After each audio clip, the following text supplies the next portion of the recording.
दोस्तों नमस्कार। आप सभी का स्वागत है बुंदेली संवाद न्यूज चैनल में। मैं हूं आपके साथ मुकेश नायक। आइए नजर डाल लेते हैं इस समय की बड़ी खबर पर। सही समय है, जाग जाओ, एक हो जाओ। बागेश्वर महाराज ने सनातन प्रेमियों से किया आह्वान। मलूक पीठाधीश्वर के साथ हरियाणा के मुख्यमंत्री साहब सिंह सैनी पहुंचे यात्रा में। उदयपुर रियासत के लक्ष्य राजा सिंह यात्रा में हुए शामिल। बागेश्वर धाम पीठाधीश्वर पंडित धीरेन्द्र कृष्ण शास्त्री के नेतृत्व में दिल्ली से वृंदावन जा रही सनातन हिंदू एकता पदयात्रा का चौथा पड़ाव हरियाणा के पलवल जिला मुख्यालय में हुआ।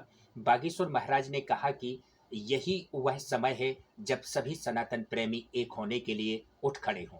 उन्होंने लोगों का आह्वान किया कि अब समय आ गया है जब सभी सनातन प्रेमी एक होकर अपने धर्म की रक्षा करें। लाखों की संख्या में सनातन प्रेमी इस पदयात्रा में महाराज जी के कंधे से कंधा मिलाकर, कदम से कदम मिलाकर चल रहे हैं। यात्रा में रात में हरियाणा के मुख्यमंत्री नायब सिंह सैनी के अलावा मलूक पीठाधीश्वर राजेंद्र दास महाराज, गोरेलाल कुंज श्री धाम वृंदावन के महंत पूज्य किशोर दास जी महाराज तीसरे दिन की यात्रा में सम्मिलित हुए। नायब सिंह सैनी ने कहा कि बागेश्वर महाराज सभी को एक सूत्र में पिरोने का काम कर रहे हैं। यह काम सबके लिए गर्व का अनुभव कराता है। यात्रा में बद्रीनाथ वाले बालक योगेश्वर दास महाराज एवं राजू दास महाराज लगातार यात्रा में चल रहे हैं। राघव दास महाराज, मौनी बाबा भी यात्रा में शामिल हो रहे हैं। 3000 साल पहले सिर्फ सनातन था, फिर सनातन का राज होगा। मलूक पीठाधीश्वर महाराज। मलूक पीठाधीश्वर महाराज पूज्य राजेंद्र दास देवाचार्य महाराज ने कहा कि 3000 साल पहले सिर्फ सनातन धर्म था, आने वाला समय भी सनातन का होगा। उन्होंने कहा प्रत्येक हिंदू यह विचार करे कि हमारा धर्म क्यों सिमट गया है। महाराज श्री ने कहा कि हमने ही अपने धर्म को कमजोर किया है, यही वजह है कि हमारा धर्म घटता चला गया। उन्होंने कहा कि मेरा आंतरिक भाव है कि जल्द ही फिर से संपूर्ण विश्व में सिर्फ सनातन का ही राज होगा, क्योंकि अन्य पंथों के लोग भी शांति की खोज में सनातन की तरफ दौड़े आ रहे हैं। धर्म को कभी पीठ न दिखाएं। गोरेलाल कुंज महंत श्री धाम वृंदावन के गौरी कुंज के महंत पूज्य किशोर दास जी महाराज ने धर्म को कभी पीठ न दिखाना चाहिए। सभी धर्म प्रेमी अपने धर्म की रक्षा के लिए एकजुट हों। भगवान की प्रेरणा से ही बागेश्वर महाराज सनातन हिंदू एकता पदयात्रा निकाल रहे हैं। सभी धर्म प्रेमियों को भगवान का कार्य मानकर जुड़ जाना चाहिए। सनातन की सुनामी की लहर सबके भीतर उठ। इतनी बात ध्यान पूर्वक सुन लीजिए कि आज के 2500-3000 वर्ष पहले इस संपूर्ण सप्तद्वीपति पृथ्वी पर वैदिक सनातन धर्म का ही साम्राज्य था। दूसरा कोई मतपंथ धर्म इस धरती पर नहीं था। बागेश्वर बालाजी की कृपा से, संतों के सत्संकल्प से अब वह समय शीघ्र आने वाला है जो पूरी धरती पर वैदिक सनातन धर्म ही रह जाएगा। दूसरी कोई संस्कृति नहीं रह जाएगी। ये कैसे होगा, कितने जल्दी होगा, कब होगा, इसको केवल भगवान जानते हैं जो सहज सर्वज्ञ हैं। लेकिन हमारी अंतरात्मा कहती है कि अब ऐसी परिस्थितियां पूरे विश्व में बन रही हैं कि शीघ्र ही संपूर्ण विश्व में वैदिक सनातन धर्म का ध्वज लहराएगा। एक बात हम अपने आप से भी कह रहे हैं। अपने आप का मतलब है पूरे सनातन हिंदू समाज से एक बात हम कह रहे हैं। यह हिंदू समाज अत्यंत सहृदय, अत्यंत दयावान, अत्यंत करुणावान, अत्यंत कृतज्ञता के भावों से भरा, पूरे विश्व को अपना कुटुंब मानने वाला, सभी सभ्यताओं का, मान्यताओं का आदर करने वाला ये समाज है। और ऐसे समाज में, ऐसे संस्कारों में हमारा जन्म हुआ है, ये हमारे लिए सौभाग्य की बात है। लेकिन एक बात का विचार प्रत्येक हिंदू को करना चाहिए। ऐसे विराट समाज और ऐसी विराट संस्कृति में पैदा होने वाले हम लोग, जिस संस्कृति का साम्राज्य पूरी धरती पर रहा हो, जहां के सम्राट सप्तद्वीपति पृथ्वी के छत्र सम्राट हुआ करते हों, वह धर्म इतने जल्दी सिमट कैसे गया? एकमात्र नेपाल हिंदू राष्ट्र था, उसकी भी क्या स्थिति हो गई आप सब जानते हैं। भारतवर्ष में बहुसंख्यक हिंदुओं के देश में हिंदुओं की क्या स्थिति है? देश स्वतंत्र होने के पहले विभाजित हो गया और स्वतंत्रता का आनंद वह एक अत्यंत विषाद और दुख के रूप में परिवर्तित हो गया और एक समस्या पैदा हो गई हमेशा के लड़ाई झगड़े की। हमने अपने चारों ओर अपने शत्रुओं का निर्माण कर लिया है, खाद पानी देकर के निर्माण किया है, उनको अंकुरित किया, उनको पल्लवित किया, उनको पुष्पित किया और उनको फलित होने का अवसर भी हम लोग दे रहे हैं। और यही कारण है कि इतनी बड़ी विचारधारा अत्यंत संकुचित होती चली जा रही है। तो आखिर अपनी भूल का अनुभव हम लोगों को करना चाहिए कि नहीं? उस भूल के सुधार की आवश्यकता है और वह भूल हम सुधारें, इसीलिए इतने बड़े जन समुदाय को लेकर, लाखों श्रद्धालुओं को लेकर के दिल्ली से वृंदावन तक की हिंदू सनातन एकता पदयात्रा हमारे अत्यंत प्रिय और अत्यंत वात्सल्य भाजन, स्नेह भाजन और इस उच्चता के शिखर पर समासीन अत्यंत आदरणीय पंडित श्री धीरेन्द्र कृष्ण शास्त्री जी जो इतना प्रयास कर रहे हैं, उसके मूल में यही है कि हमारी अपनी जो व्यक्तिगत भूल है उस भूल को हम समझें और जितना जल्दी हो सके उस भूल का हम परिमार्जन करें। आप लोगों के मन में आ रहा होगा कि वो कौन सी भूल है हिंदू समाज की। हिंदू समाज की इस भूल का नाम है शत्रु बोध का अभाव। फिर से सुन लो, क्या कह रहे हैं हम? शत्रु बोध का अभाव। हमारी सभ्यता का, हमारी सनातन संस्कृति का असली शत्रु कौन है, असली दुश्मन कौन है, यह बात आज तक हम लोग नहीं समझ पाए, न समझने के लिए राजी हैं। हम ये नहीं कहते कि आप शत्रुता कीजिए, आप झगड़ा कीजिए, आप मारकाट कीजिए, क्योंकि ये हमारे संस्कारों में नहीं है, ये हमारी सभ्यता में नहीं है। हमें ऐसा करने की बात को जाने दो, सोचना भी नहीं है। लेकिन इतनी सावधानी अवश्य रखनी है कि अमुक मत पंथ समुदाय, अमुक मत पंथ समुदाय हमारी सनातन संस्कृति का विरोधी है। इस बात को भीतर से समझने की आवश्यकता है। वो विरोधी समुदाय कौन है? हम सनातन धर्म का मंच है, हिंदू एकता पदयात्रा का मंच है, इसलिए हमें कहने में तनिक भी संकोच नहीं है। मुस्लिम विचारधारा, इस्लामवादी विचारधारा जी और ईसाई मिशनरियों वाली विचारधारा, वो वैदिक हिंदू सनातन संस्कृति की कभी समर्थक नहीं रही है।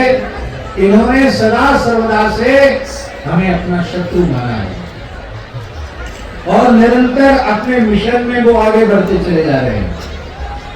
और हम गंगा जमुनी संस्कृति का नाम लेकर के और जाने क्या क्या कह करके हम यह मानने के लिए तैयार नहीं है कि संस्कृति ने हमारी देश की सभ्यता को कितना नुकसान पहुंचाया।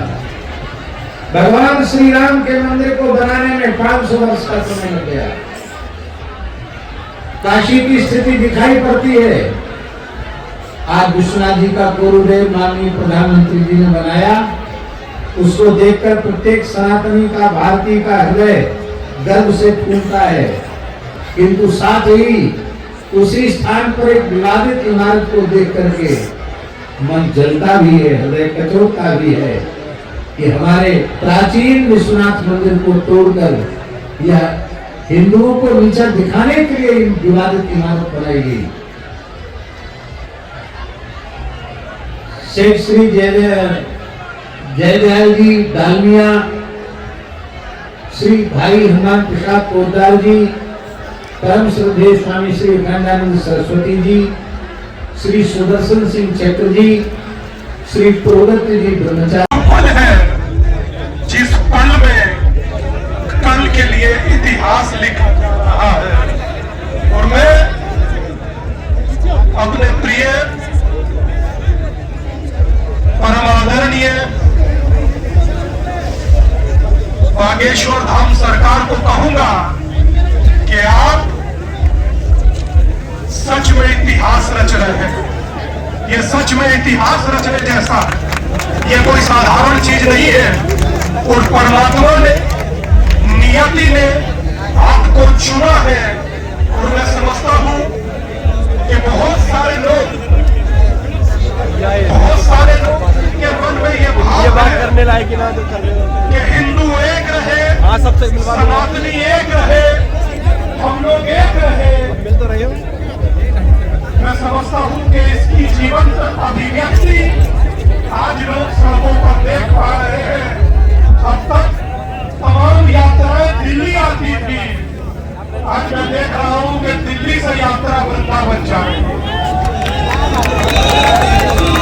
मैं समझ रहा हूं ये सच में साधारण वक्त नहीं है, मगर इसमें जिम्मेदारी आप सब लोगों की है जो कंधे से कंधा मिलाकर चट्टान की तरह खड़े हो। आप सब लोगों की भी जिम्मेदारी है कि एक होकर, यूनाइट होकर, संगठित होकर सनातन के इस सुनामी में, जनसैलाब में साथ चले, ताकि लगे नहीं कि सन्यासी अकेला है। लगना चाहिए कि सन्यासी के साथ हिंदुओं का मेला है। इसीलिए बस बहुत कम में इतना ही कहूंगा कि हम लोग मंच वाले सन्यासी नहीं है, हम लोग तो सड़क वाले हैं। और एक ही बात कहूंगा कि सड़क पर साथ में, ताकि संसद में इतिहास रखा जा सके और कहा जा सके कि सड़क से हिंदू राष्ट्र की आधारशिला रखी गई। इसीलिए कहूंगा, और मेरे साथ बोलिएगा कि ना कोई दूरी ना कोई खाई, हिंदू हिंदू भाई भाई, हिंदू हिंदू भाई भाई। इधर से मैंने कहा, उधर से तूने आवाज लगाई, हिंदू हिंदू भाई भाई, हिंदू हिंदू भाई भाई, हिंदू हिंदू भाई भाई। और ना कोई दूरी ना कोई खाई, हिंदू हिंदू भाई भाई। बलिदान देना पड़े तो हमें ये भी सस्ता है, प्राणों का बलिदान दे देना चाहिए, लेकिन अपने धर्म को कभी पीठ नहीं दिखानी चाहिए। और जो धर्म को पीठ दिखा करके भाग जाते हैं, भगवान भी अपनी ओर से मुख मोड़ लेते हैं। इसलिए भैया हम निवेदन करेंगे, अधिक दास कुछ कहेगा नहीं, बस ये है कि हम लोग सत संकल्पित होकर के जो जो हमारे धीरे, यह उनका संकल्प नहीं है, निवेदन करें। और प्रेरक रघुवंश विभूषण इस न्याय दृष्टि से देखा जाए तो यह भगवान का ही मंगलमय विधान है कि किसी न किसी एक को वो निमित्त बना करके और अपना यह मंगलमय कार्य कराना चाहते हैं। और हम सब एक होकर के, आनंदित होकर के, कदम से कदम मिलाते हुए, यह यात्रा बड़ी मंगलमय यात्रा है। निवेदन करें, श्री बालाजी महाराज और श्री बांके बिहारी जी महाराज का मिलन है। इसको मिलनोत्सव कहा गया है। ये मिलन क्या है? ये मिलन कोई दूसरा नहीं है। निवेदन करे, एक और भक्त शिरोमणि विराजमान है और एक और उनके प्राण प्यारे श्री ठाकुर जी विराजमान है। तो निवेदन करें, ये भक्त और भगवान का मिलन श्री बागेश्वर सरकार की ओर से हो रहा है और यह मंगलमय है। बस हम लोग इसी तरह से कटिबद्ध होकर के, धर्म परायण होकर के सदा सर्वदा अपने आचार्यों के, अपने संतों के पद चिन्हों का अनुसरण करते हुए और उनकी वाणी को आत्मसात करते हुए हमें आगे बढ़ना है। यही हमारा धर्म है। बस इन्हीं शब्दों के साथ अपनी वाणी को श्री जी के चरणों में अर्पित करते हुए विराम। जय जय श्री हरिनाम।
जन्मे हैं धाम पर, बुंदेलखंड की धरती पर उनका सफर पूरा हो, भारत हिंदू राष्ट्र हो, ये निश्चय कर ही लेना चाहिए। भगवान के ये लाडले दुलारे हैं, ये स्वस्थ रहे और इतने स्वस्थ रहे कि कभी थके नहीं, कभी हारे नहीं। आज भारतवर्ष की जो सरकार है वो हृदयवान है। भारतवर्ष के बाद प्रांतों की जो सरकार है, हरियाणा हो, उत्तर प्रदेश हो, कोई भी प्रांत हो जहाँ सरकारें हैं जो देशद्रोहियों से टक्कर देती हैं, वो सब भारत को हिंदू राष्ट्र बनाने के लिए तत्पर है, खड़ी हुई है। लेकिन सनातन धर्मावलंबियों को एक होना चाहिए। जैसे बंटवारा बेईमानी से हुआ, वैसे उसको तिरस्कार करना चाहिए, उनको धिक्कारना चाहिए, उनको समझा देना चाहिए। अब भारतवर्ष पुराना भारत नहीं है, इसका नवीनीकरण हो रहा है। श्रीराम के द्वारका ठाकुर जी गए और जिस हरियाणा महाभारत करके भारत का समाधान किया, उस प्रकार से इंद्रप्रस्थ से जो यात्रा प्रारंभ हुई है, यह हिंदुओं को जगाने के लिए हुई है। हिंदुओं को जाग जाना चाहिए। बागेश्वर सरकार के साथ रह करके जहाँ बड़े बड़े नेता पदाधिकारी तो आए ही हैं महापुरुषों के साथ, हरियाणा प्रदेश के जो हृदयवान मुख्यमंत्री महोदय है, वह पैदल चल कर होगी, राष्ट्र रक्षा होगी, हिंदू राष्ट्र बनेगा। 47 में अधूरा स्वतंत्रता मिली थी हमको। जिस भारतवर्ष में स्वतंत्र होने के बाद में भारत को जो लोग मां नहीं कहते, उनको भारतीय कैसे माना जाए, कैसे समझा जाए। हम भगवान से प्रार्थना करते हैं, उन्हें ऐसी भगवान सद्बुद्धि दें, भले ही किसी भी पार्टी किसी भी धर्म में रहे, लेकिन भारत को मां कहें तभी भारतीय कहलाएंगे। बोलो भारत